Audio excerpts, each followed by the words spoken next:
Hello students, welcome to Concepts of Biology by Muntazir. Today we are going to start the third unit of human physiology, that is excretory products and their elimination.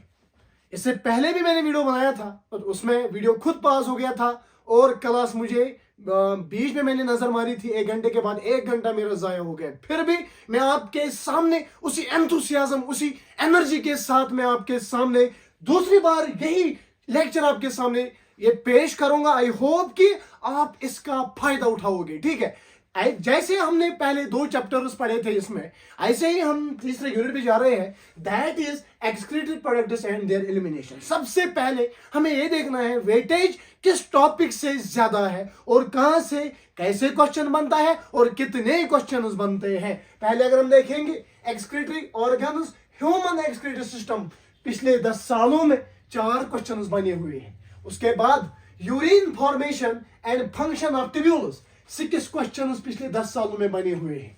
उसके बाद mechanism of concentration of filtrate, regulation of kidney functions and micturition, इससे सबसे ज्यादा question बन चुके हैं। 10 question यहां से बने हैं। ठीक है, and fourth role of excretory organs and disorders, यहां से 2 ही क्वेश्चन बने हैं। तो इट मींस दैट जो mechanism of concentration of filtrate, regulation of kidney functions and micturition, इससे सबसे ज्यादा क्वेश्चंस पूछे जाते हैं और ये मोस्ट कंफ्यूजिंग पार्ट है जिसमें आपको थोड़ी ज्यादा आपको मेहनत करनी पड़ेगी। ठीक है, तो यहां पे मैंने जनरल ओवरव्यू दिया है कि जो हम अंदर टॉपिक पढ़ेंगे आपको खुद समझ आना चाहिए कि कौन से टॉपिक से सबसे ज्यादा क्वेश्चंस बनेंगे और कैसे बनेंगे। वो आपको भी तभी रेलिवेंट पढ़ोगे जब आप प्रीवियस ईयर क्वेश्चंस देखोगे। ठीक है, जब आप प्रीवियस ईयर क्वेश्चंस देखोगे। तो चलिए हम स्टार्ट करने जा रहे हैं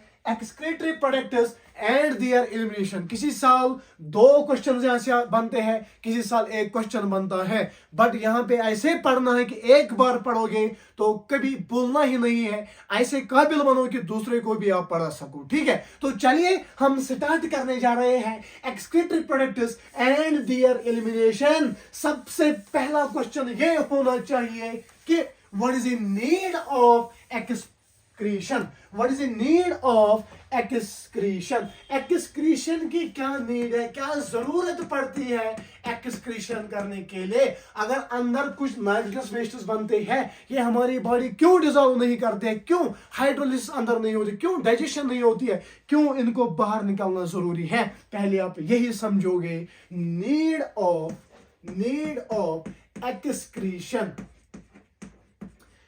नीड ऑफ एक्सक्रीशन, सबसे पहला पॉइंट। ठीक है, आप देखो जब हम प्रोटीन्स खाते हैं, ठीक है, हमने प्रोटीन्स खाए, प्रोटीन्स की जब हाइड्रोलिसिस हो जाती है ना तो वहां से अमीनो एसिड्स निकलते हैं। देखो हमने इंटेक किया प्रोटीन्स को, प्रोटीन जब हम इंटेक करते हैं, जब प्रोटीन्स की हाइड्रोलिसिस हो जाती है, हाइड्रोलिसिस हो जाती है प्रोटीन्स की, तो एंड प्रोडक्ट प्रोटीन से निकलता है अमीनो एसिड्स। क्या निकलता है?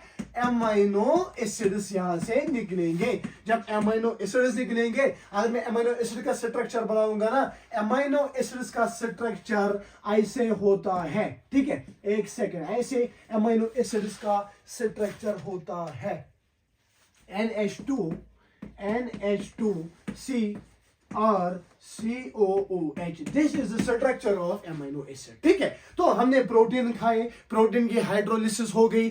जब प्रोटीन की हाइड्रोलिसिस हो गई तो वहां से क्या निकलेगा सर? वहां से अमीनो एसिड्स निकलेंगे। अब आपने एक्सेस अमीनो एसिड्स खाई, अब आप पहले दिन जिम गए और वे प्रोटीन आपने लिया। आपने जब वे प्रोटीन लिया, इट मींस दैट आपने एक्सेस अमीनो एसिड्स खाई और एक्सरसाइज वहां से कम की। जब एक्सरसाइज कम की, अमीनो एसिड से क्या, यहां से प्रोटीन से अमीनो एसिड निकलेंगे और जितने आपको कंज्यूम करने थे आपने बहुत कम किए, यहां पे एक्सेस अमीनो एसिड्स आपने लिए। जब एक्सेस हो जाती है अमीनो एसिड्स का, एक्सेस हो जाता है, जब एक्सेस होता है अमीनो एसिड का, इस एक्सेस अमीनो एसिड में क्या होता है, यहां पे डीएमाइनेशन हो जाती है। क्या हो जाती है सर? यहां पे डीएमाइनेशन हो जाती है। तो यहां पे ये अगर मैं बनाऊंगा, this is structure of amino acid, this is structure of amino acid. Amino acid का स्ट्रक्चर स्ट्रक्चर, जब आपने एक्सेस अमीनो एसिड खाया तो यहां पे डीएमाइनेशन हो जाएगी लिवर में एक्सेस अमीनो एसिड्स की डीएमाइनेशन हो जाती है। जब डीएमाइनेशन हो जाएगी लिवर सेल्स में, तो यहां से क्या निकलेगा, यहां से अमोनिया निकलेगा, तो यहां से अमोनिया निकलता है बाहर। क्या निकलता है बाहर सर? यहां से अमोनिया NH3 निकलेगा और यहां से बचता है अल्फा कीटो एसिड, ठीक है। तो अगर हम अमोनिया की बात करेंगे, अमोनिया हाईली टॉक्सिक होता है, ये सबसे ज्यादा सॉल्युबल होता है वाटर में। तो ये जो अमोनिया है, अमोनिया नाइट्रोजनस वेस्ट है। अगर अमोनिया की एक्यूमुलेशन बॉडी में होगी तो कॉम्प्लिकेशंस हो जाएंगे, जो हम आगे समझाएंगे आपको क्या कॉम्प्लिकेशंस हो जाएंगे। तो यहां पे जब एक्सेस अमीनो एसिड्स का डीएमाइनेशन होता है लिवर सेल्स में, वहां से निकलता है अमोनिया। जब अमोनिया निकला तो यहां से अल्फा कीटो एसिड बचेगा। Ammonia is a nitrogenous waste. अगर इसकी एक्यूमुलेशन हो गई बॉडी में तो कॉम्प्लिकेशंस हो जाएगी। और अमोनिया में जो लिवर सेल्स है ना, अमोनिया को लिवर सेल्स में क्या होता है, थ्रू ऑर्निथिन साइकिल, याद रखना, थ्रू ऑर्निथिन साइकिल यानी यूरिया साइकिल। लिवर सेल्स में अमोनिया से क्या बनेगा, लिवर सेल्स में अमोनिया से यूरिया बनेगा। क्या बनेगा? यूरिया बनेगा बेटा। क्या बनेगा? यूरिया बनेगा, NH2CO NH2, this is urea. तो यहां पे आपको 2 पॉइंट समझ आ गए होंगे। नंबर 1 के अमोनिया एक टॉक्सिक प्रोडक्ट है, इसको टॉक्सिक वेस्ट है, इसको बॉडी से बाहर निकालना है। नंबर 2 कि अमोनिया से ही यूरिया बनता है लिवर सेल्स में थ्रू ऑर्निथिन साइकिल। तो अमोनिया बन गया, यूरिया बन गया, इसको बाहर निकालना बहुत इंपॉर्टेंट है, क्योंकि एक्यूमुलेशन की वजह से यहां पे प्रॉब्लम्स हो जाएगी। सिमिलरली अगर हम देखेंगे जब ग्लूकोज की ऑक्सीडेटिव फास्फोराइलेशन हो जाती है, जब ग्लूकोज की ऑक्सीडेटिव फास्फोराइलेशन हो जाएगी, ऑक्सीडेटिव फास्फोराइलेशन हो जाएगी, जब ग्लूकोज की ऑक्सीडेटिव फास्फोराइलेशन हो जाएगी, वहां से एक्सेस वाटर निकलेगा, एज एक्सेस वाटर, ज्यादा वाटर बॉडी में, ये भी एक नाइट्रोजनस वेस्ट होता है। सिमिलरली अगर हम देखेंगे जो आरबीसी है ना, आरबीसी 120 डेज के बाद जब ये डेड हो जाती है, आरबीसी इसका मेटाबॉलिज्म हो के जब आरबीसी फिर टूट जाती है, इसका कैटाबॉलिज्म हो जाता है, तो वहां से डेड आरबीसी से यहां से पिगमेंट्स निकलेंगे। एज वी नो कि आरबीसीज में हीमोग्लोबिन होता है, जब हीमोग्लोबिन टूट जाएगा तो वहां से पिगमेंट्स निकलेगा। ये जो पिगमेंट्स है ये भी नाइट्रोजनस वेस्ट है। यहां से एक्सेस वाटर और पिगमेंट्स, एक्सेस वाटर कहां से निकला सर? जब ग्लूकोज की ऑक्सीडेटिव फास्फोरेशन हो गई तो एक्सेस वाटर निकलेगा, और जब आरबीसीज 120 डेज के बाद जब इनकी डेथ हो जाती है, इनके कैटाबॉलिज्म की वजह से वहां से पिगमेंट्स निकलते हैं। एक्सेस वाटर एंड पिगमेंट्स, ये भी नाइट्रोजनस वेस्ट है, और इनको भी बॉडी से बाहर निकालना जरूरी है, सो दैट की excretion is important. And number 3 अगर आप देखोगे, नंबर 3, ठीक है, नंबर 3 तीसरा नाइट्रोजनस वेस्ट अगर हम बात करेंगे, कुछ ड्रग्स, सर्टन ड्रग्स, ठीक है, सर्टन ड्रग्स, हार्मोन्स एटसेट्रा, ये भी नाइट्रोजनस वेस्ट होते हैं। Excess water is nitrogenous waste, ठीक है। Pigments are also the nitrogenous waste. उसके बाद अगर हम बात करेंगे कुछ आयन्स की, लाइक अगर सोडियम की कंसंट्रेशन अगर इंक्रीज होगी, ये भी नाइट्रोजनस वेस्ट बनता है, पोटेशियम की, ठीक है, एटसेट्रा। ये इनऑर्गेनिक आयन्स या excess water, pigments, drugs, hormones की अगर बॉडी में इंक्रीज हो जाएगा ना इसकी लेवल, तो इसको हम नाइट्रोजनस वेस्ट कहते हैं। इसको भी बॉडी से बाहर निकालना पड़ेगा, क्योंकि अगर नहीं निकालेंगे तो उसकी वजह से एक्यूमुलेशन हो जाएगी। देखिए अगर हम चीफ नाइट्रोजनस वेस्ट की बात करेंगे, चीफ नाइट्रोजनस वेस्ट, ठीक है, चीफ नाइट्रोजनस वेस्ट, देखिए चीफ नाइट्रोजनस वेस्ट की अगर हम बात करेंगे, चीफ नाइट्रोजनस वेस्ट, इसमें चीफ में आता है नंबर 1 इज अमोनिया यानी NH3, ठीक है, NH3. Number 2, urea. Urea is also the chief nitrogenous waste. And number 3 is uric acid. Uric acid is also the nitrogenous waste. These are the chief nitrogenous waste. अगर हम बाकी की बात करेंगे like the hormones, like the certain drugs, ठीक है, like the hormones, certain drugs, sodium, potassium, inorganic ions, वो भी नाइट्रोजनस वेस्ट है, पिगमेंट्स भी नाइट्रोजनस वेस्ट है. इनको बॉडी से बाहर निकालना जरूरी है क्योंकि एक्यूमुलेशन की वजह से कॉम्प्लिकेशंस हो जाएगी. So there is a need of excretion. देखिए, अगर यूरिया की लेवल, याद रखना, अगर यूरिया की लेवल बॉडी में इंक्रीज हो गई, अगर यूरिया की लेवल बॉडी में इंक्रीज हो गई तो उस कंडीशन को हम यूरिमिया कहते हैं. क्या कहते हैं? यूरिमिया. एज वी नो, हम में एक्सक्रीटरी प्रोडक्ट होता है यूरिया, ठीक है. ये जो यूरिया है ना, अगर इसकी एक्यूमुलेशन ब्लड में हो गई ना, उसकी वजह से यूरिमिया हो जाता है. क्या होता है? यूरिमिया. देखिए, अगर आप यूरिमिया हो गया तो यूरिमिया की वजह से क्या क्या हो जाएगा, ये आप लिखेंगे, ठीक है, ये आप लिखेंगे. एक second.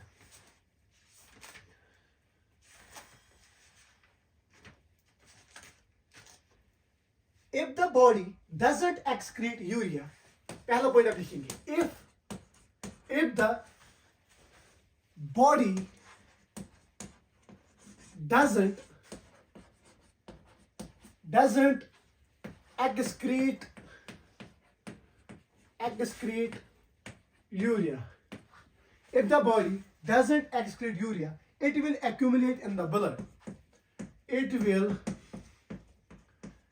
accumulate in the blood. Leads to a condition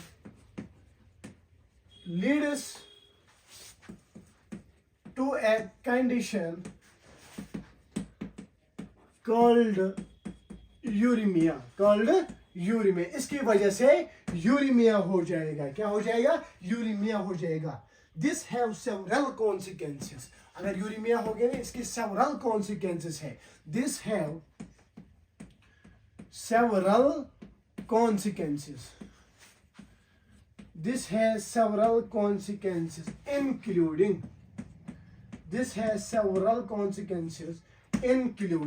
Number one आप लिखेंगे toxicity of the blood. Toxicity of the blood. कि अगर ब्लड में, अगर बॉडी ने यूरिया को एक्सक्रीट नहीं किया, ये एक्यूमुलेट हो जाएगा ब्लड में. जब एक्यूमुलेट हो जाएगा ब्लड में, उसकी वजह से एक कंडीशन बनेगी, उसको हम कहते हैं यूरिमिया. उस यूरिमिया को सेवरल कॉन्सिक्वेंसेस है. नंबर 1 कॉन्सिक्वेंस आप लिखेंगे toxicity of blood. Number 1 consequence आप लिखेंगे टॉक्सिसिटी ऑफ ब्लड.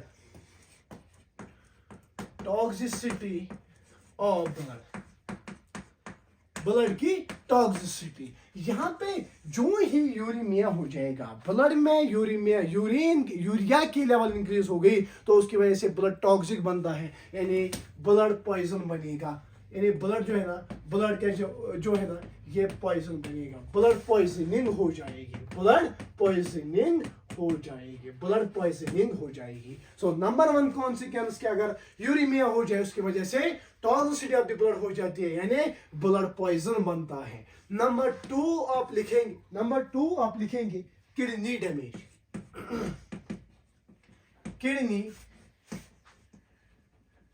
डैमेज.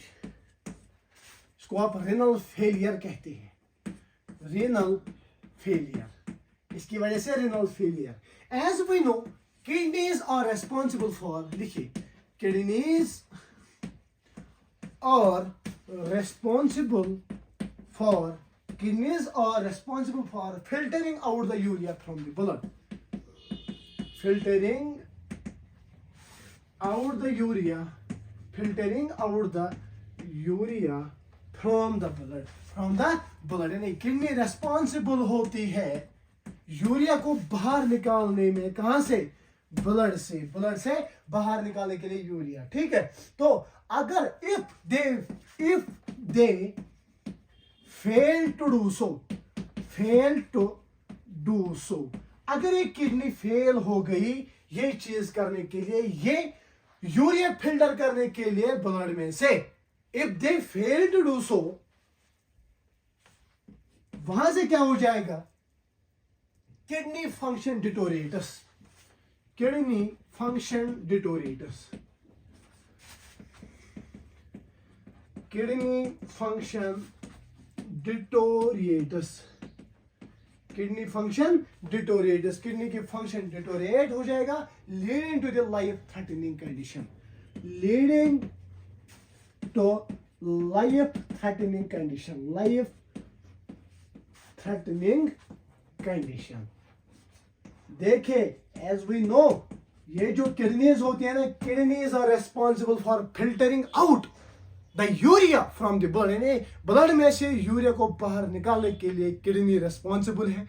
अगर किडनी ये चीज करने में नाकाम होती है, देन किडनी की फंक्शन डिटोरेट हो जाएगी और ये लाइफ थ्रेटनिंग कंडीशन बनाएगी। इसको हम रेनल फेलियर कहते हैं, इसको हम किडनी फेलियर कहते हैं। This is the second consequence of, this is the second consequence of the uremia, that is renal failure। पहला क्या था, toxicity of the blood, blood poisoning हो जाएगी। नंबर 2 किडनी डैमेज, यानी रेनल फेलियर हो जाएगा, रेनल फेलियर हो जाएगा। ऐसे ही नंबर 3 आप लिखेंगे न्यूरोलॉजिकल प्रॉब्लम्स, ठीक है, न्यूरोलॉजिकल प्रॉब्लम्स।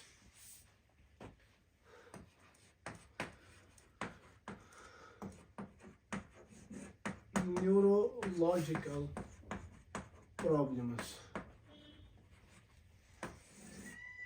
देखिए, high urea level affect the brain causing confusion, dizziness। high urea level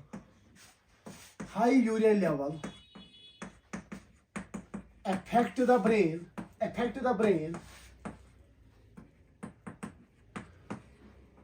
causing confusion, dizziness, etc. Confusion, dizziness, etc. Neurological problem भी होती है। अगर यूरिया की लेवल ब्लड में इंक्रीज हो गया, यानी यूरिमिया हो गया, उसकी वजह से न्यूरोलॉजिकल प्रॉब्लम्स भी होती है, यानी ये हमारे ब्रेन को भी अफेक्ट करते हैं और उसकी वजह से कंफ्यूजन होता है, डिजीनेस होती है, एटसेट्रा। ठीक है, ये हमारे ब्रेन को भी इफेक्ट करते हैं। कि देखिए कि किडनी की जो व्हाट कैन आई से द हेल्थ मेंटेन रखनी कितनी इंपॉर्टेंट है। नंबर 1 मैंने बोला ये ब्लड को पॉइजन बना देगा, ब्लड टॉक्सिसिटी करेगा। नंबर 2 रिनल फेलियर भी इसी की वजह से हो जाएगा। And number 3 neurological problem, brain जो हमें कंट्रोल करता है, हमारे ब्रेन को भी अफेक्ट करे, जिसकी वजह से डिजीनेस कंफ्यूजन हो जाएगा, जिसकी वजह से डिजीनेस कंफ्यूजन हो जाएगा। नंबर 4 आप लिखेंगे cardiovascular diseases.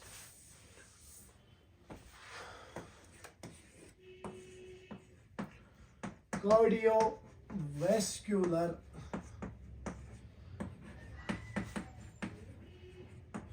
Diseases, cardiovascular disease, यानी ये हमारे हार्ट को भी इफेक्ट करता है।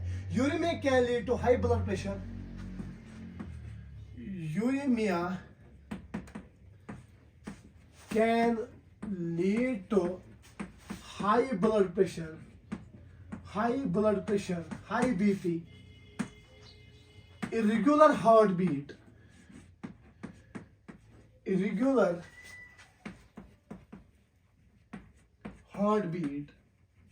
and heart failure,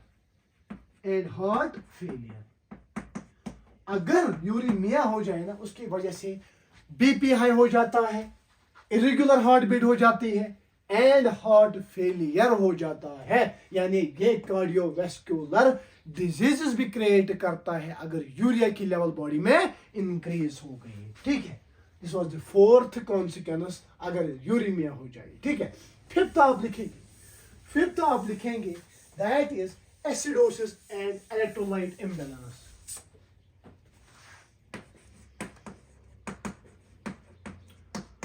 acidosis and electrolyte imbalance की वजह से हो जाएगा। एसिडोसिस बोले तो accumulation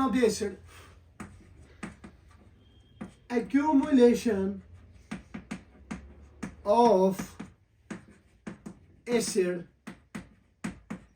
in the body fluid, body fluid में एसिड की एक्यूमुलेशन को हम एसिडोसिस कहते हैं। क्या कहते हैं? एसिडोसिस कहते हैं। ये कैसे एसिडोसिस करता है? जब यूरिया की लेवल बॉडी में इंक्रीज हो गई, यूरिया की लेवल यानी यूरीमिया हो गया, तो यूरिया की लेवल इंक्रीज हो गई, उसकी वजह से क्या होता है? उसकी वजह से pH of the blood decrease हो जाता है। नॉर्मल पीएच 7.2 to 7.4 यानी 7 से नीचे आ जाता है पीएच ऑफ द ब्लड। जब pH of the blood decrease हो गया तो ब्लड जो है ना, ब्लड को पॉइजन बनेगा, ब्लड एसिडिक बनेगा। जब ब्लड एसिडिक बनेगा, ज्यादा एसिड प्रोड्यूस हो जाएगा। जब ज्यादा एसिड प्रोड्यूस हो जाएगा तो एसिडोसिस हो जाएगा। ठीक है। And electrolyte imbalance, sodium potassium imbalance हो जाती है, सोडियम पोटेशियम इम्बैलेंस हो जाती है। And calcium level, sodium potassium and calcium level की इम्बैलेंस हो जाती है। That is electrolyte imbalance. ठीक है, that is electrolyte imbalance. Number 6 आप लिखेंगे गैस्ट्रोवेस्क्यूलर सिम्टम्स। गैस्ट्रोवेस्क्यूलर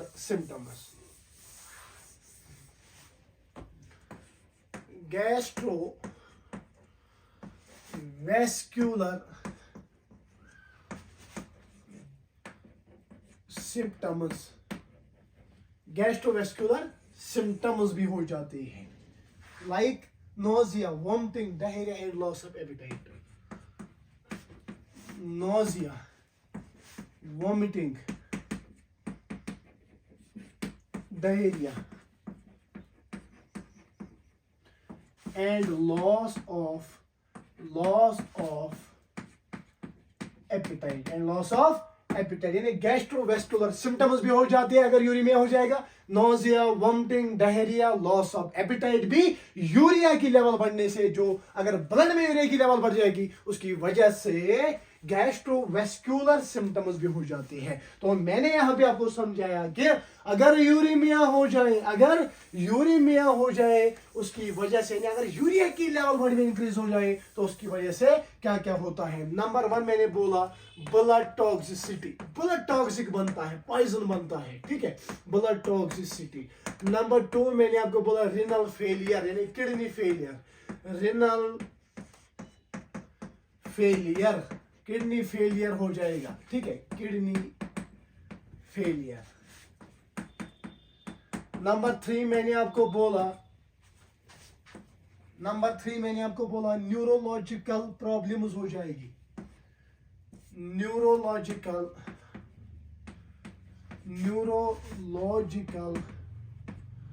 प्रॉब्लम्स हो जाएगी। नंबर 4 कार्डियोवैस्कुलर डिजीजेस हो जाएगी,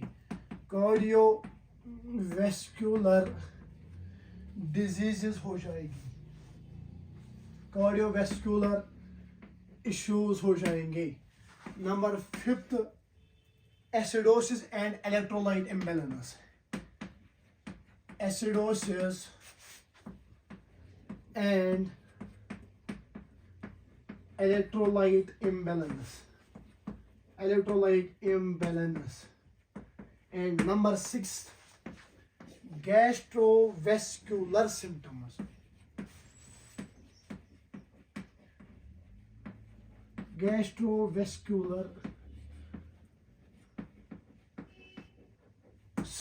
हो जाएंगे।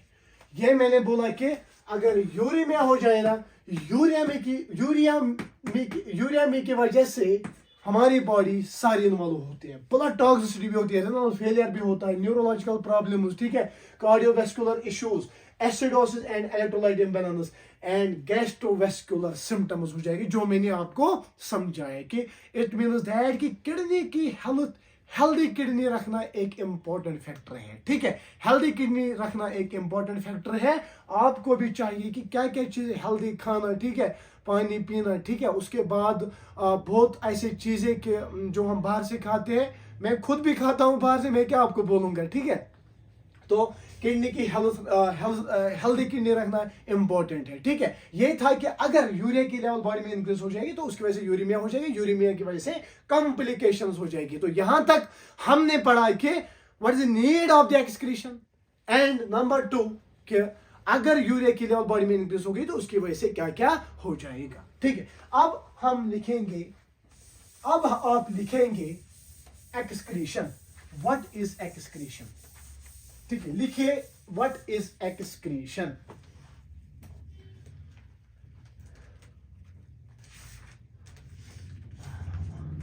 Excretion,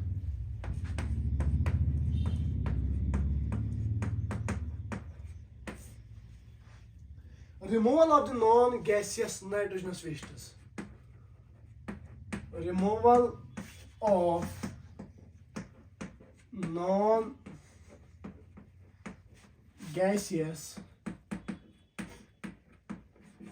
nitrogenous wastes like ammonia,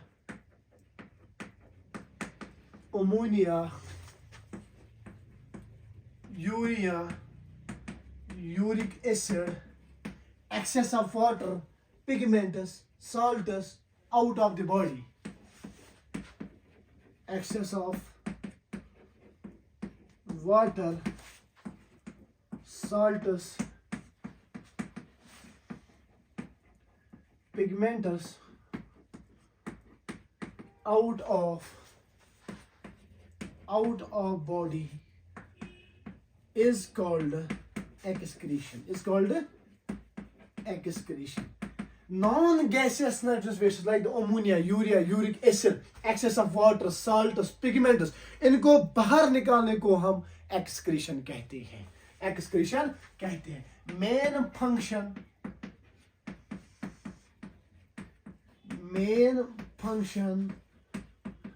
of excretion, main function of excretion is to maintain,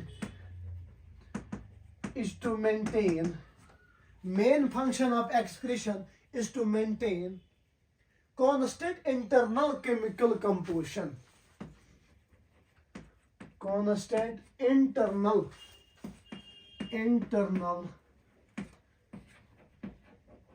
chemical composition, that is homeostasis, homeostatis, homeostatis। तो अगर हम बात करेंगे excretion, removal of non gases nitrogenous wastes like the ammonia, urea, uric acid, excess of water, salts, pigments out of the body is called the excretion। Main function अगर हम देखेंगे ना, ये अंदर कांस्टेंट इंटरनल केमिकल कंपोजिशन रखता है, that is होमियोस्टेटिस। अब हम लिखेंगे टाइप्स ऑफ नाइट्रोजनस वेस्ट्स, यहाँ पे हम चीफ नाइट्रोजनस वेस्ट्स पढ़ेंगे, ठीक है। Types of nitrogenous wastes,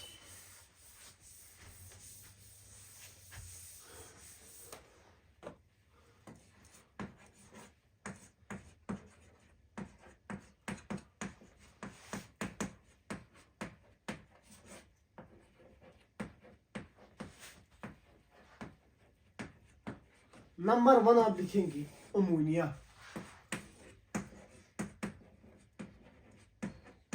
number 1 आप लिखेंगे अमोनिया, NH3।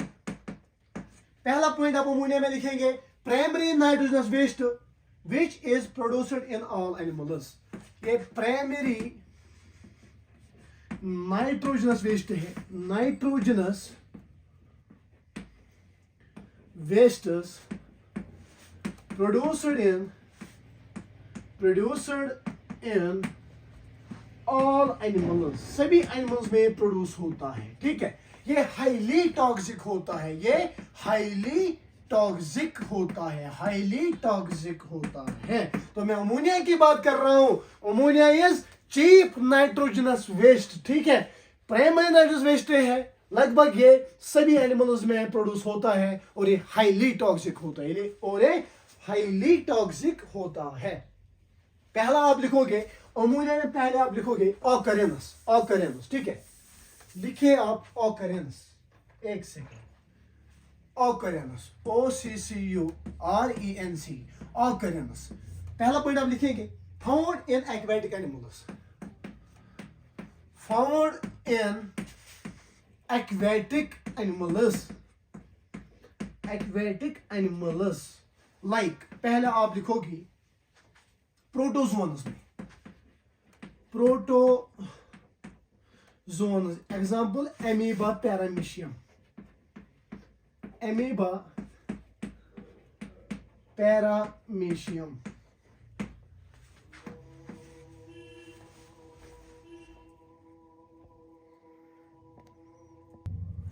यहाँ पे ऑकरेंस अगर हम देखेंगे तो एक्वेटिक एनिमल्स में लाइक द प्रोटोजोन्स में एमीबा पैरामीशियम। सेकंड आप लिखेंगे स्पॉन्जेस में, स्पॉन्जेस में आप एग्जांपल लेंगे स्काइफा, स्काइफा, ठीक है। नंबर थ्री आप लिखेंगे aquatic arthropods, aquatic arthropods. Number four mostly bony fish, mostly bony fish. Number five आप लिखेंगे aquatic amphibia, larva of the frog, ठीक है। Aquatic amphibia, larva of frog, larva of frog.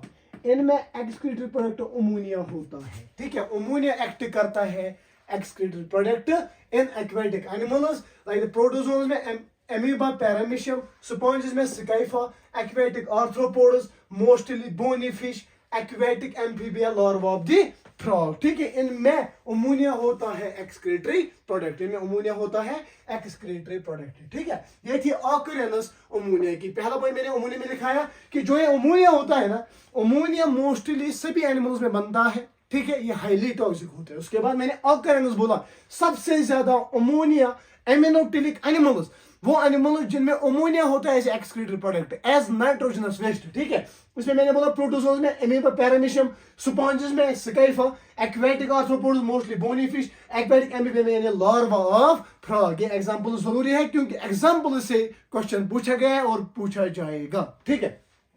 अब आप लिखेंगे फॉर्मेशन ऑफ अमोनिया, ठीक है। Occurrence अब आपने देखी, अब आप देखोगे फॉर्मेशन, फॉर्मेशन ऑफ अमोनिया। लिखिए formation, basic nitrogenous catabolic product of protein, basic nitrogenous catabolic product of protein, product of protein.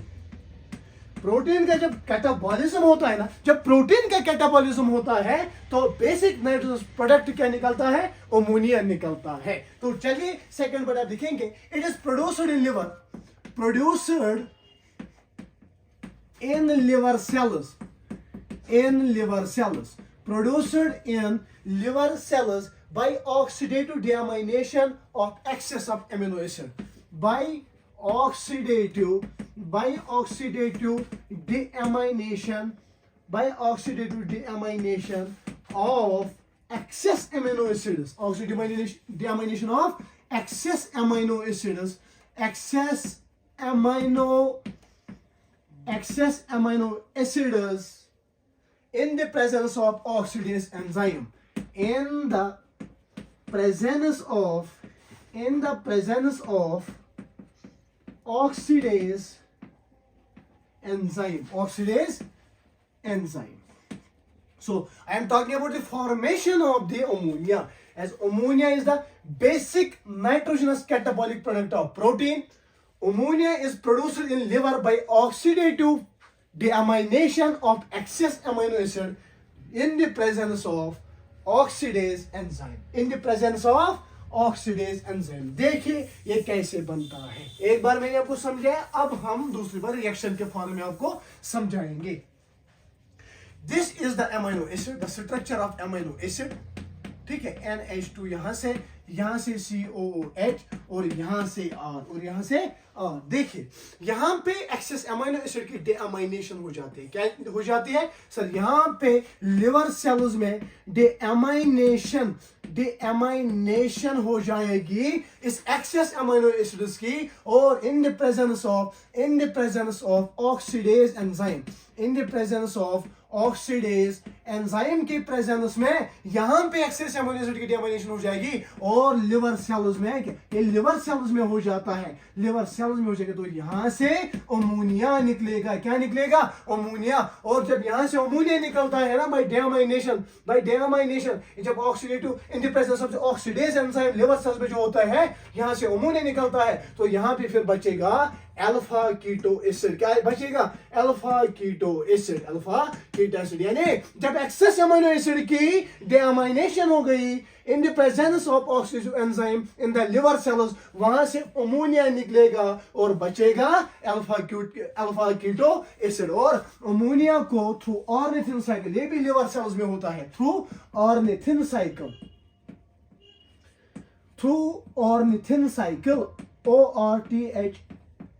Ornithine, through ornithine cycle यानी यूरिया साइकिल, यहां से यूरिया बनेगा NH2CO यूरिया यहां से बनेगा। इट मीन्स दैट कि ammonia से ही यूरिया बनता है in the liver cell. This is the formation of ammonia. I hope कि 10 बार अभी तक मैं बोल चुका हूं कि एक्सेस अमीनो एसिड्स की डेअमाइनेशन होती है लिवर सेल्स में इन the presence of the oxidase enzyme. यहां से अमोनिया निकलेगा, अमोनिया को लिवर सेल्स में through ornithine cycle, through urea cycle ammonia से यूरिया बनता है, और यहां पे बचता है अल्फा कीटो एसिड। ठीक है, this is the formation of ammonia. अब आप लिखेंगे टॉक्सिक नेचर कितना टॉक्सिक होता है अमोनिया, इंपॉर्टेंट है। ठीक है, toxic nature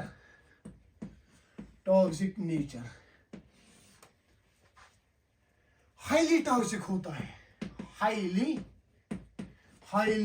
toxic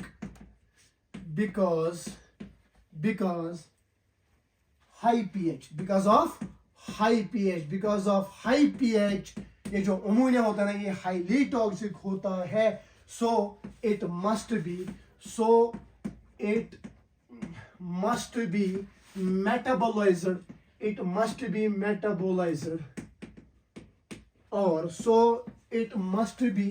metabolized, or expelled out of the body,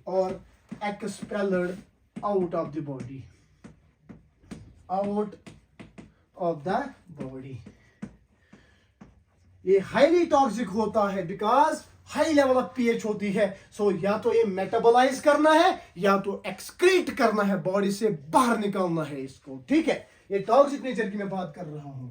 अब आप लिखेंगे fourth, that is water loss in ammonotelism बोले तो वो एनिमल जिनमें अमोनिया होता है as excretory product, as nitrogenous waste. ठीक है, तो अब आप लिखेंगे water loss in एमिनोटेलिज्म,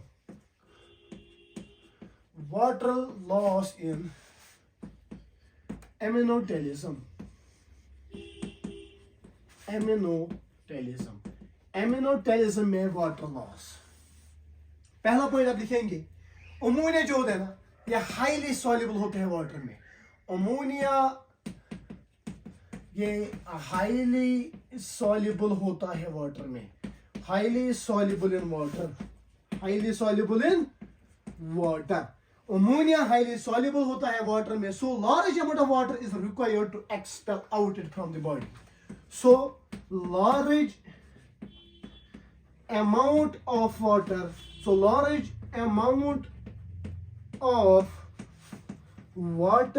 is required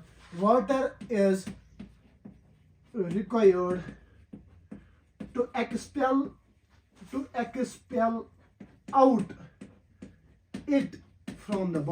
expel out it from the body, from the body. अगर हम टॉक्सिक नेचर की बात करेंगे, अमोनिया जो होता है ना, अमोनिया हाईली सॉल्युबल होता है वाटर में और हाईली टॉक्सिक होता है। हाईली सॉल्युबल होता है वाटर में और हाईली टॉक्सिक होता है। ये हाईली सॉल्युबल होता है वाटर में, इट मींस दैट ये सॉल्युबल ज्यादा है वाटर में, इट मींस दैट कि इट मींस दैट कि large amount of water require है, large amount of water require है, यानी लार्ज अमाउंट ऑफ वाटर की जरूरत है to expel it out from the body, यानी ज्यादा वाटर की जरूरत है। That is why natural selection देखिए आप कि वो एनिमल्स जो एमिनोटेलिज्म फॉलो करते हैं, जिनमें अमोनिया होता है एक्सक्रीटरी प्रोडक्ट, उनको एडाप्टेशन से कहां पे रखा गया? Aquatic animals. ठीक है, aquatic animals, because aquatic animals में क्या होता है, एक्वेटिक एनिमल्स में ये पानी में ही होती है, देयर वहां पे बहुत ज्यादा पानी प्रेजेंट होता है, क्योंकि अंदर जो अमोनिया बनेगा ना, अमोनिया को बाहर निकालने को बहुत ज्यादा वाटर की जरूरत होती है। ठीक है, जब ज्यादा वाटर की जरूरत है, इनको एक्वेटिक ही रखा गया। ठीक है, इनको एक्वेटिक ही रखा गया, इनको पानी में ही रखा गया। दैट इज वाई कि जो एमिनोटेलिज्म फॉलो करते हैं, ये मैक्सिमम 99.9% ये एक्वेटिक होते हैं, because ammonia is highly soluble in water as it requires lot amount of water to expel out from the body, to expel out from the body. Next important point लिखेंगे आप, kidney do not play a significant role for its removal. Important point, ठीक है, kidney do not play a significant role. Kidneys don't play an important role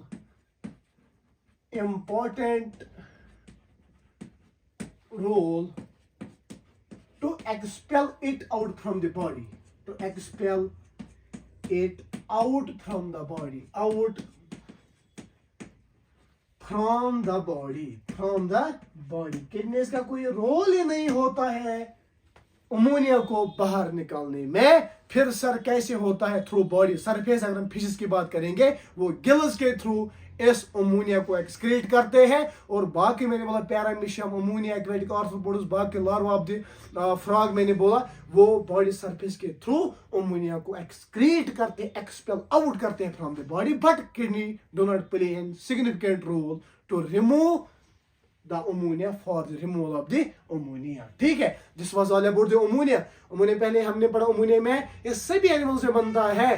ठीक है, और ये highly toxic हो, उसके बाद ऑकरेंस एक्वेटिक एनिमल्स में होता है, उसके बाद फॉर्मेशन, वो भी मैंने आपको बोला, उसके बाद मैंने बोला कि टॉक्सिक नेचर, हाईली टॉक्सिक होता है। सो या तो इसको मेटाबोलाइज करना है या तो बॉडी से बाहर निकालना है। उसके बाद मैंने बोला कि ये जो किडनी टॉक्सिसिटी, अगर हम बात करेंगे, अगर हम टॉक्सिसिटी की बात करेंगे, हाईली टॉक्सिक होता है। और लास्ट में मैंने बोला वाटर लॉस, एमिनोटेलिज्म। ठीक है, वाटर लॉस, सबसे ज्यादा वाटर लॉस इसी में होता है, क्योंकि ये हाईली सॉल्युबल होता है वाटर में। That is why aquatic animals में ये अमोनिया होता है एक्सक्रीटेड प्रोडक्ट।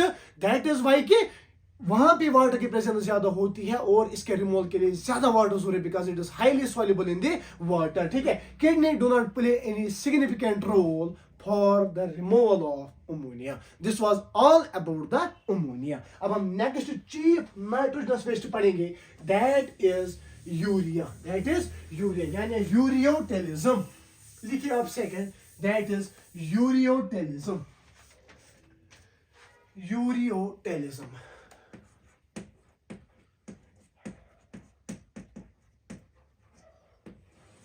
देखिए, ureotelism, type of excretion in which urea is main nitrogenous waste. Type of excretion in which urea is main nitrogenous waste. Urea is main nitrogenous waste. Second point आप लिखेंगे, the animals showing ureotelism are called ureotelic animals. The animals showing ureotelism are called ureotelic animals. Ureotelic animals.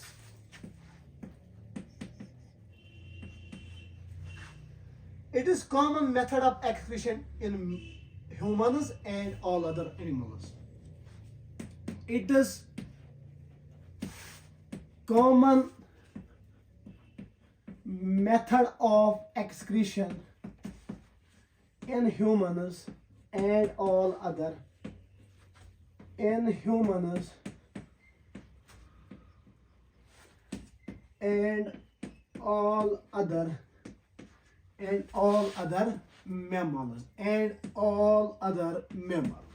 देखिए ureotelism वो type of excretion in which urea main nitrogen waste होता है. वो animals जो show करते हैं यूरियोटेलिज्म उनको हम यूरियोटेलिक एनिमल्स कहते हैं. ये कॉमन मेथड होता है हम में, ह्यूमन बींग्स में एंड सभी मैमल्स में. सभी मैमल्स यूरियोटेलिज्म फॉलो करते हैं. क्या फॉलो करते हैं? यूरियोटेलिज्म फॉलो करते हैं. ठीक है. एग्जाम्पल आप लेंगे कार्टिलेजिनस फिश, एम्फीबिया, मैमेलिया और frog. Example cartilaginous fish. Bony fish किस में था? एमेनोटेलिज्म में. ठीक है.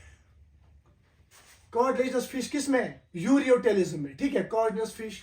नंबर 2 आप लिखेंगे एम्फीबिया टेरेस्ट्रियल. ठीक है. Amphibia terrestrial. ठीक है. नंबर 3 एग्जांपल आप लेंगे मैमेलिया. नंबर 4 आप लिखेंगे फ्रॉग. ठीक है. तो ये शो करती है ureotelism in which urea is the main nitrogenous waste. Cartilaginous fish. ठीक है. एम्फीबिया इसमें टेरेस्ट्रियल, मैमेलिया और frog. Tadpole of the frog follows the ammonotelism but frog, adult frog. ठीक है. एडल्ट फ्रॉग जो है ना ये क्या फॉलो करते हैं? यूरियोटेलिज्म. बोनी फिश फॉलो करती है एमेनोटेलिज्म. कार्टिलेजिनस फिश फॉलो करती है यूरियोटेलिज्म. याद रखना, यहां से क्वेश्चन बनता है. ठीक है. It is produced in the liver bye the detoxification of ammonia bye ornithine cycle. अगर हम फॉर्मेशन देखेंगे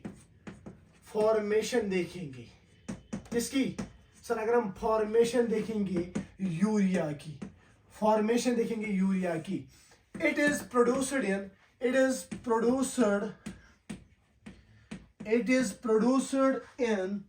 liver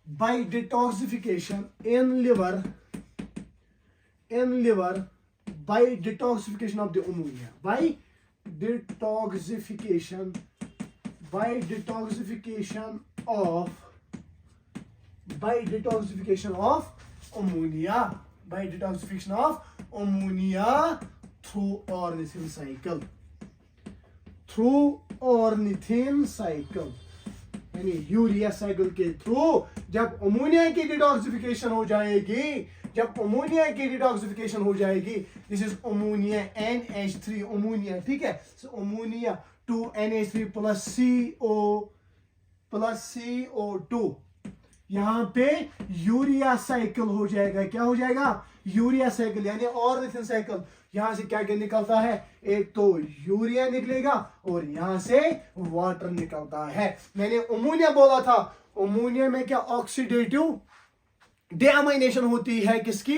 एक्सेस अमीनो एसिड की. वहां से अमोनिया बनता है. और अमोनिया की जब डिटॉक्सिफिकेशन होती है लिवर सेल्स में थ्रू ऑर्निथिन साइकिल, वहां से यूरिया बनता है. ठीक है. 2NH3 plus CO2 urea cycle होती है. यहाँ पे डिटॉक्सिफिकेशन हो जाएगी लिवर सेल्स में. एक तो यूरिया बनेगा और यहां से वाटर निकलेगा. फॉर इट इज रिमूवल लिखिए. For it is removal requires less amount of water than ammonia. For its removal requires less amount of water for its removal. इसके रिमूवल करने के लिए कम वाटर की जरूरत पड़ती है, कम वाटर की जरूरत पड़ती है, as it is less toxic, less soluble, less toxic, less soluble, ठीक है, less soluble and small amount storable in the body, small amount store in body, small amount urea का बॉडी में स्टोर होता है। अगर हम ब्लड में देखेंगे, ब्लड में नॉर्मल लेवल यूरिया की होती है 20 to 40 mg per decilitre, mg per decilitre. Urea की लेवल ब्लड में नॉर्मल कितनी होती है 20 to 40 mg पर डेसीलीटर। अगर ये इंक्रीज होगी उसकी वजह से यूरिमिया हो जाएगा और उसकी वजह से फिर एनीमिया हो जाता है। और अगर हम किडनी मैट्रिक्स में देखेंगे ना, किडनी मैट्रिक्स में कुछ अमाउंट ऑफ यूरिन स्टोर रहता है जो मेंटेन रखता है, जो मेंटेन रखता है ऑस्मोरेगुलेशन, मेंटेन्स ऑस्मोरेगुलेशन, ऑस्मोरेगुलेशन ये मेंटेन करता है, ऑस्मोरेगुलेशन ये मेंटेन करता है। As urea is 1 lakh times less toxic than ammonia, urea is 1 lakh times less toxic than ammonia, ठीक है।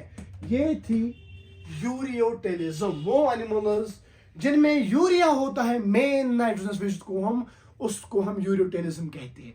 वो एनिमल्स जो यूरियोटेलिज्म फॉलो करेंगे ना उनको हम यूरियोटेलिक एनिमल्स कहते हैं, ठीक है। उसके बाद मैंने बोला लेस टॉक्सिक होता है फॉर इट इज रिमूवल, कम वाटर की जरूरत पड़ती है as it is less toxic, less soluble, small amount इसका स्टोरेबल होता है बॉडी में, ब्लड में 20 to 40 mg per decilitre, kidney matrix में to maintain the osmoregulation.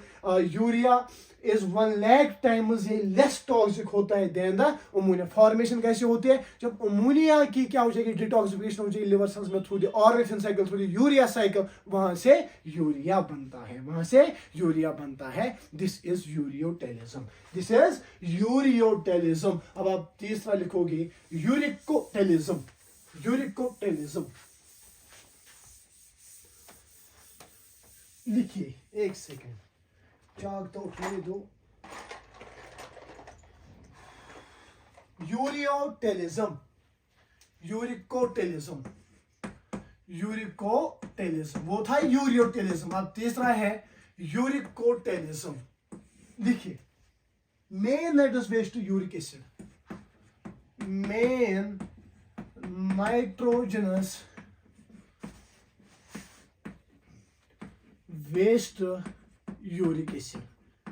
Uricotelism मेन वो एनिमल्स जिनमें main nitrogenous waste uric acid होता है, ठीक है। यूरिकोटेलिज्म एनिमल्स, यूरिकोटेलिक एनिमल्स, वो एनिमल्स जो फॉलो करेंगे यूरिकोटेलिज्म उनको हम क्या कहते हैं, यूरिकोटेलिक एनिमल्स, यूरिकोटेलिक एनिमल्स, ठीक है, यूरिकोटेलिक एनिमल्स। अब आप लिखेंगे ऑकरेंस, अब आप लिखेंगे occurrence of the uricotelism.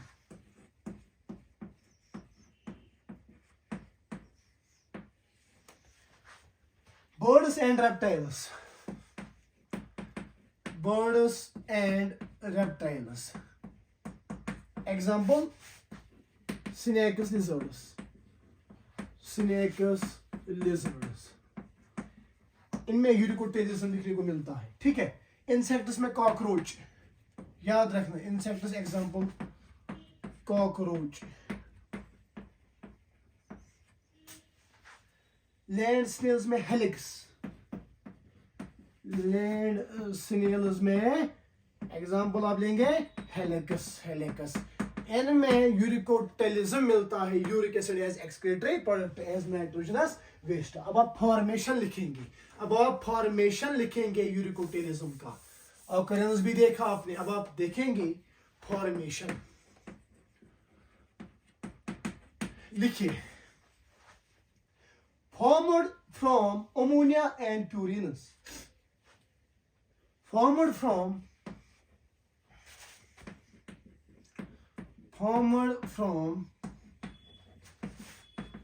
ammonia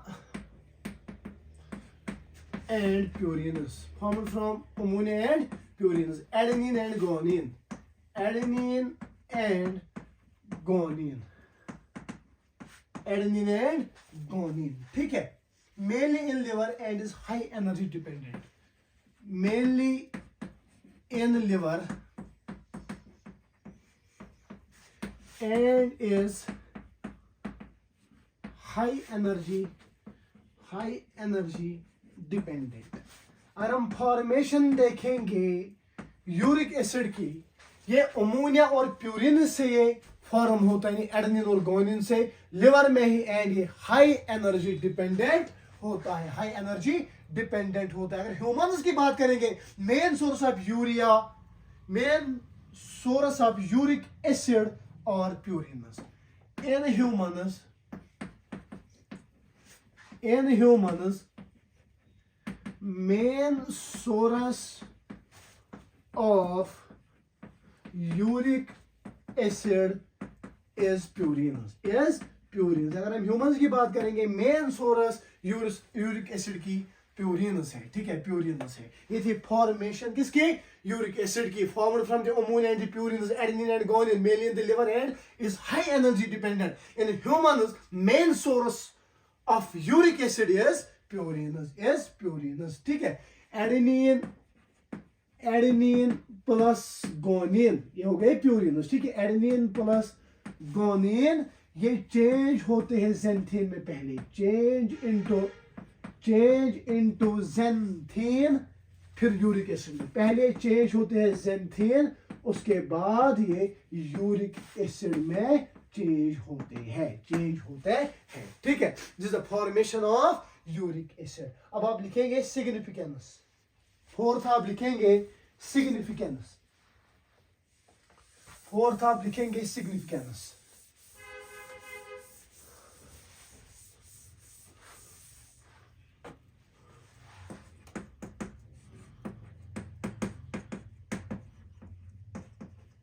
देखिए, ये लीस्ट टॉक्सिक होते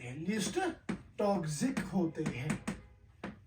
नंबर 2, लीस्ट सॉल्युबल इन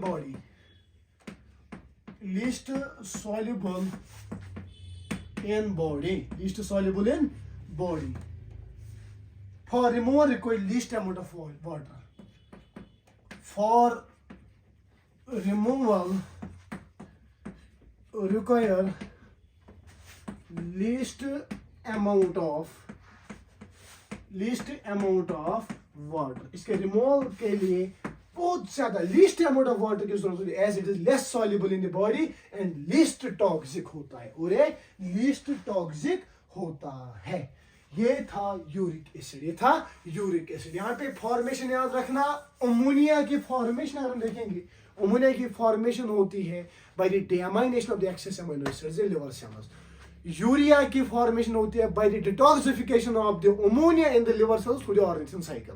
उसके बाद यूरिक एसिड कहां से बनता है? एक तो ये अमोनिया से बनता है और प्यूरिनस यानी एडेनिन प्लस गुआनिन से बनता है. ह्यूमंस में देखेंगे मेन सोर्स इस यूरिक एसिड का है क्या? एक तो एडेनिन प्लस गुआनिन. ठीक है, एडेनिन प्लस गुआनिन चेंज होता है ज़ैंथीन में, उसके बाद ये यूरिक एसिड में चेंज होता है. ठीक है, अब दूसरा पॉइंट अब याद रखेंगे, अमोनिया इज हाईली टॉक्सिक. ठीक है, सबसे ज्यादा टॉक्सिक होते हैं एंड ये सॉल्युबल होते हैं, सबसे ज्यादा सॉल्युबल होता है वाटर में. So for the removal of the ammonia बहुत ज्यादा वाटर की जरूरत पड़ती है. नंबर 2 अगर आप देखेंगे यूरिया को अमोनिया से कम वाटर लगता है. ठीक है, उसके बाद यूरिक एसिड में सबसे ज्यादा कम लगता है बिकॉज लीस्ट सॉल्युबल होता है बॉडी में. ठीक है, उसके बाद ये चीजें आपको याद रखनी और एग्जांपल्स आपको याद रखनी. एग्जांपल्स बहुत इंपॉर्टेंट है और एग्जांपल से क्वेश्चन बनता है. और अमोनिया में और एक पॉइंट आप याद रखना जो मैंने बोला, kidneys do not play any significant role for the removal of the ammonia. ठीक है, for the removal of ammonia. ठीक है, और इसके रिलेटेड एक डिसऑर्डर है, दैट इज गाउटी आर्थराइटिस में क्या होता है? Accumulation of the uric acid crystals,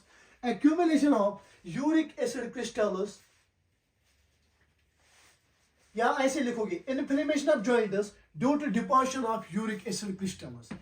inflammation of joints due to deposition of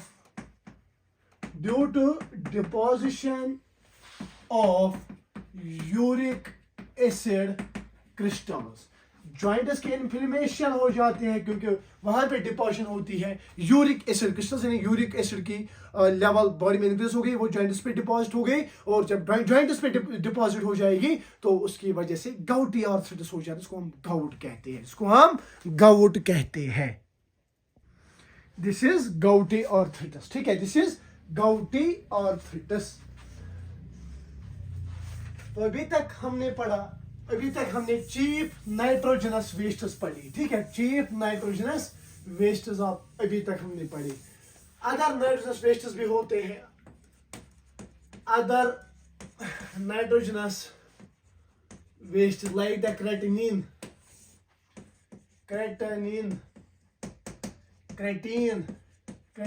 होता है। ठीक है, क्रेटीन होता है, एलोटोनिन, हिप्यूरिक acid,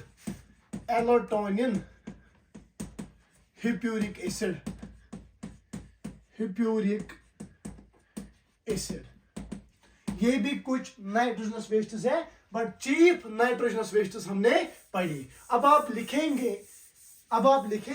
excretory organs in animals, types of excretory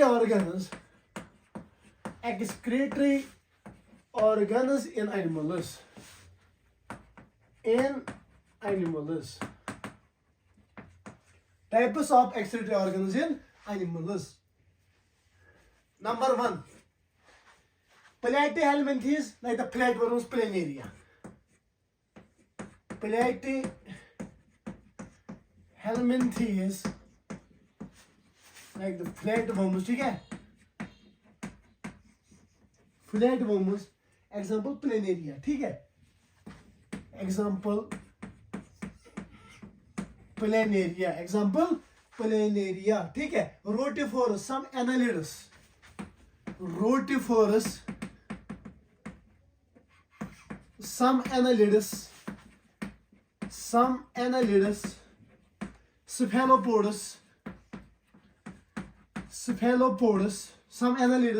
cephalopods, amphibus,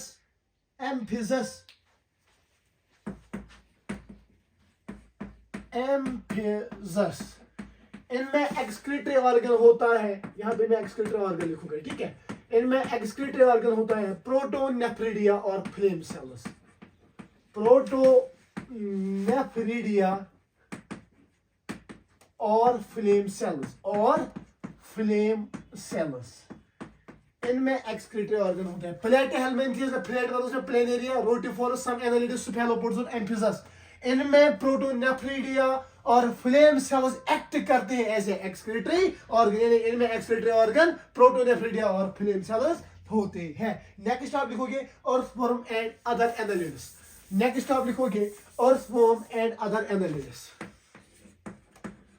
earthworm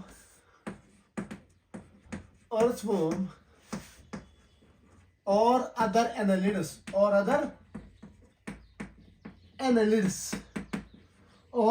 annelids, इनमें नेफ्रिडिया होता है एज एक्सक्रीटरी ऑर्गन। ठीक है, नेफ्रिडिया होता है इनमें एक्सक्रीटरी ऑर्गन, यानी earthworm और एनालिड्स में नेफ्रिडिया होता है एक्सक्रीटरी ऑर्गन। थर्ड आप लिखोगे insects including cockroaches, insects including the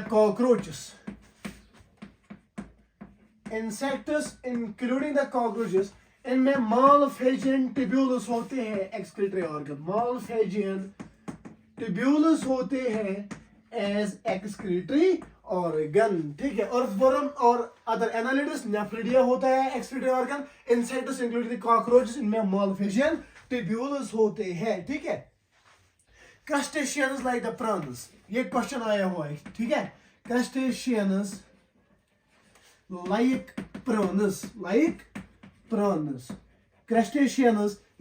prawns, इनमें एंटेनल और ग्रीन ग्लैंड्स होते हैं, एंटेनल और green glands as excretory organ, ठीक है। ग्रीन ग्लैंड्स होते हैं as excretory organ, as excretory organ. और वर्म और other annelids nephridia excretory organ.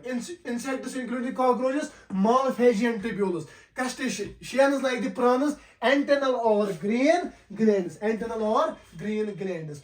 All vertebrates, fourth oblique fifth oblique हो गए, all vertebrates में किडनी हो, जो भी वर्टिब्रेट होता है ना वर्टिब्रेट में आता है। all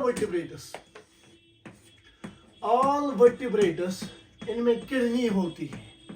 हम भी वर्टिब्रेट है, ठीक है। all vertebrates किडनी होता है एक्सक्रीटरी ऑर्गन, ठीक है।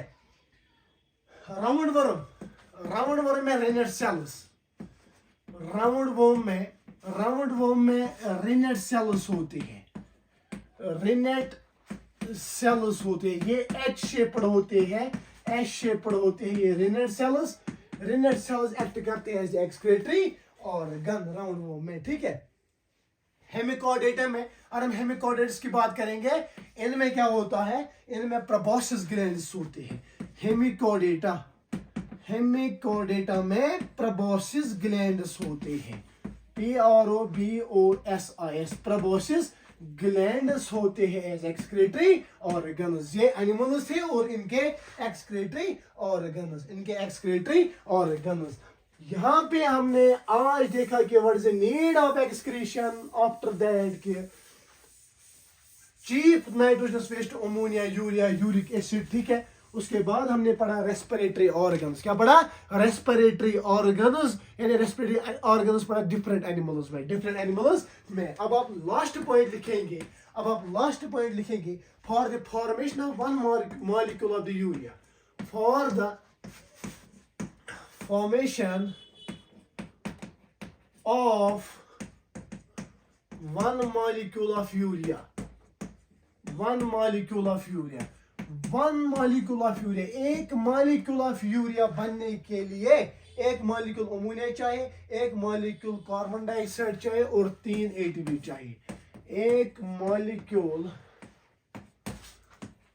अमोनिया का चाहिए, एक मॉलिक्यूल कार्बन डाइऑक्साइड का चाहिए और 3 ATP चाहिए। जब ये काम करेंगे ना तो वहां से एक मॉलिक्यूल ऑफ यूरिया बनता है।